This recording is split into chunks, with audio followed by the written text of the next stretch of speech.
Hi everybody, happy Wednesday. Hi, this is Anne of Gibbons Travel Consulting. I wanted to pop on here today to talk to you a little bit about crunching the numbers. Now you might be thinking budget, and I know everybody is like, yikes, that's about the last thing I want to think about when I think about my travel. That is not the numbers that I'm talking about. In fact, my numbers might be even scarier. Might not be, maybe you're doing all right, but what I wanted to talk to you a little bit about is more of the long-term planning aspect to travel. Now, to give a little context, I'm a mom of two little ones, and despite it being a challenge to travel, it's still definitely a very big priority for me and my husband.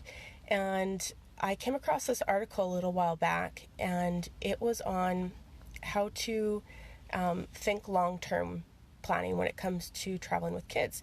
And it looked like what they said to do is sit down with a piece of paper or an Excel sheet, if that's your thing, and plot out all of your kids' ages based on the year.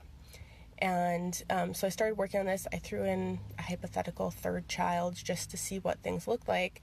And then you need to think about what ages would actually be convenient and comfortable to travel with children.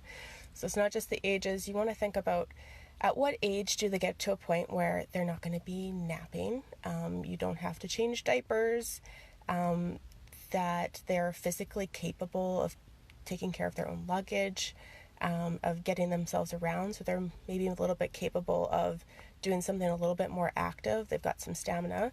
So you keep that number in mind, and then you want to think about what age do they become too old that it actually gets to be more challenging to travel again. And so that might look like they have more personal commitments. So maybe they're a teenager and they really care about their academics. They're on the university track and they need to be focusing on that. Maybe they have a job. Maybe they're really into sports and they've got games every weekend. Maybe that they're really close with their friends at this point, and they just are not available all the time. So you want to keep those two numbers in mind, and you look down at the ages of your children, and you want to find the age that your youngest hits that minimum age where they're going to be capable of getting around and a little bit more fun, and that they're going to have the memory of the trips, because definitely I'm traveling with a baby right now, but that doesn't mean he's going to necessarily remember that. So you're looking for the value of them being able to remember it as well.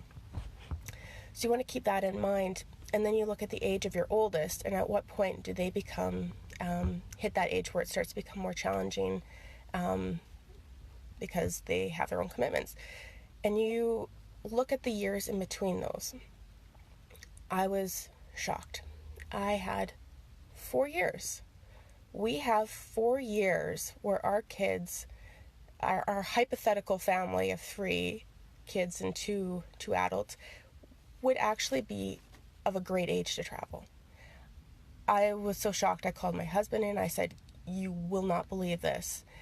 Now, that doesn't mean that I'm not going to travel in those years where it might not be super convenient, but I have bucket list trips that I dream of taking my children on. Something like traveling around New Zealand, or going on an African safari, those really big ones that I want them to be able to really remember it and enjoy it, and for it to be fun for us to actually travel together. And so realizing that was just a shocker, and it made me think, what if I had realized this halfway through those years, and I lost 2 of the 4 years that I have for those trips. I don't want to wake up one day. So